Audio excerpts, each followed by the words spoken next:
They had been married 38 years when they sat down together, both recently retired within the same 6-month period, and made a decision that surprised even their own adult children, who had assumed, reasonably, that their parents' retirement would simply involve some version of the comfortable, familiar American life they had built together across nearly 4 decades. Instead, they decided to spend their first 3 retirement years testing an entirely different premise, that they did not yet know each other, despite their decades together, in the specific way that only genuine, shared adversity and unfamiliar circumstance could reveal, and that finding out might matter more to them than any predetermined destination. This is their story, told from her specific perspective, about what 3 countries and considerable difficulty taught them about a marriage they had, until that point, assumed they already fully understood. They had met in their mid-20s, married within 18 months, and built what she described, with genuine honesty rather than false modesty, as a genuinely good and stable marriage across their working years, raising 3 children together while both maintaining stable careers, hers in healthcare administration and his in civil engineering, a partnership that had weathered the ordinary difficulties of a long marriage without any single defining crisis that had ever seriously threatened its fundamental stability. She wanted to be direct that their decision to travel extensively before settling anywhere permanently had not emerged from any dissatisfaction with their marriage as it existed, but from a specific and shared curiosity, discussed extensively during their final working years, about whether the particular comfort and predictability of their decades together had also, without either of them fully recognizing it happening, produced a kind of mutual complacency they wanted genuinely to test, before assuming their remaining years should simply continue along the same familiar trajectory. Their combined retirement income, a substantial pension from his engineering career, alongside both their Social Security benefits, provided approximately $5,200 monthly, a genuinely comfortable position that afforded them considerably more flexibility in their exploration than many of the accounts this channel has covered, a distinction she wanted acknowledged honestly, rather than presenting their experience as universally replicable, regardless of financial circumstance. This financial comfort had allowed them to approach their exploration less as a search for the single most affordable destination, and more as a genuine and deliberate investigation into what specific qualities of daily life, community, and shared experience they actually wanted their remaining years together to contain. Before we get into what their first stop, remaining in a different American city before departing entirely, actually revealed, subscribe right now and turn on the notification bell. Every week on this channel, we share real, honest stories of Americans starting over overseas, not the polished version, the honest one. Subscribe now so you never miss one.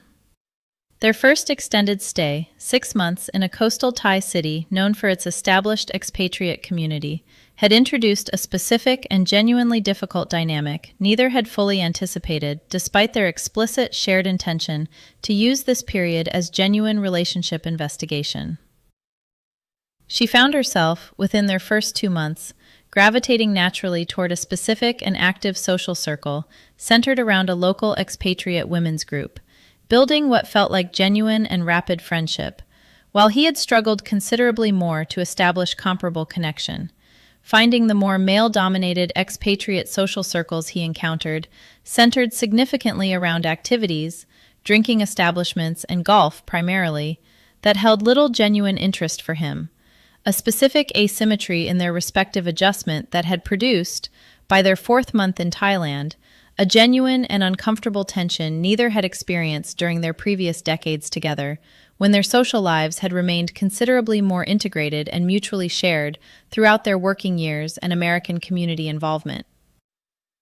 The specific difficulty this asymmetry revealed, she wanted to describe with genuine care, involved a recognition that their previous shared social life had depended considerably more than either had recognized on external structures, workplace relationships, their children's school community, extended family proximity, that had essentially organized their social connection for them throughout their marriage, rather than reflecting any genuinely shared and deliberately cultivated social compatibility between the two of them independently. Removed from those external structures, they discovered, their natural social instincts and preferences diverged considerably more than either had previously recognized.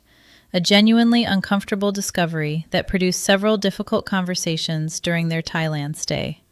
Conversations she credited, even in their difficulty, as more honest and revealing than most conversations they had managed to have during their previous decades together.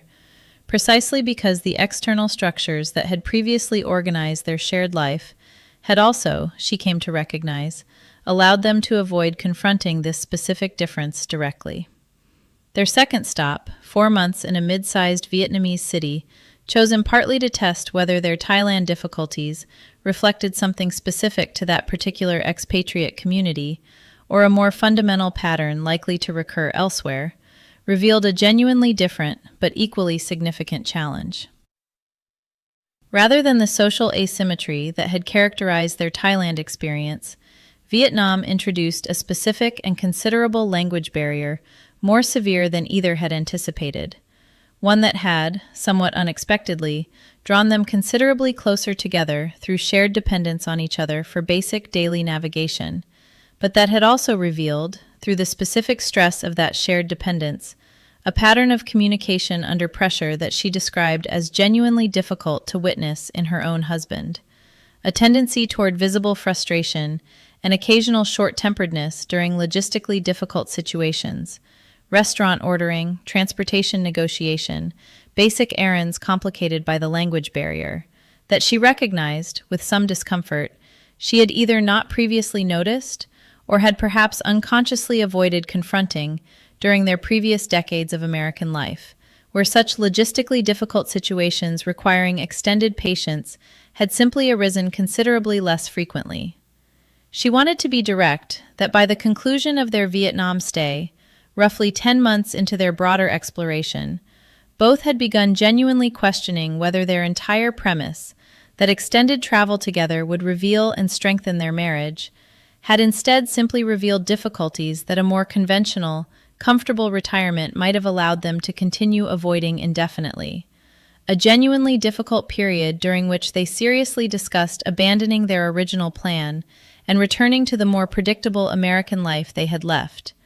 A discussion she credited with ultimately producing the specific insight that changed the trajectory of their remaining exploration considerably more than either country itself had.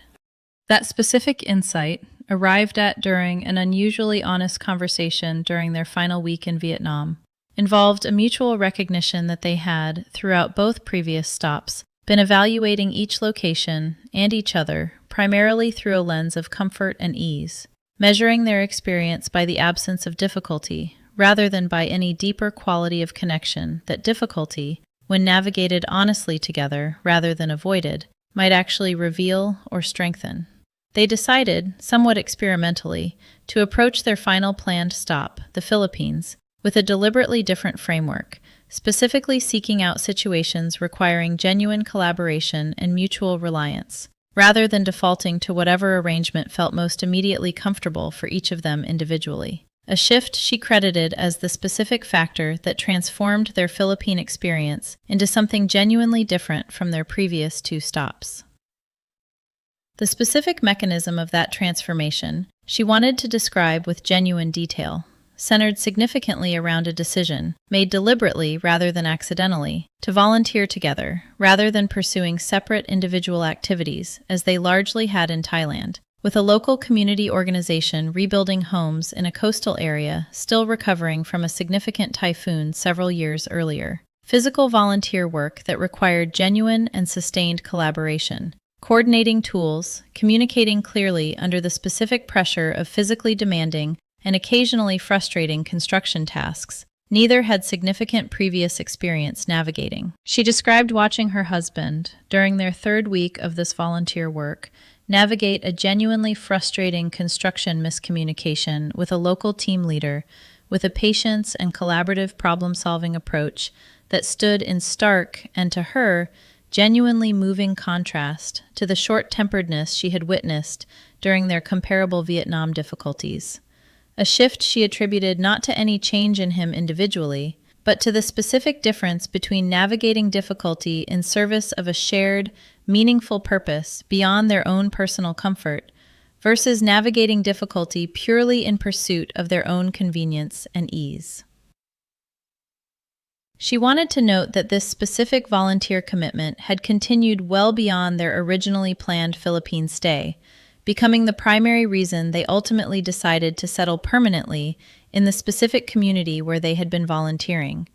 a decision that emerged organically from genuine attachment to both the specific work and the relationships they had built through it, rather than from any predetermined criteria regarding cost of living or general destination appeal that had originally structured their broader three-country exploration.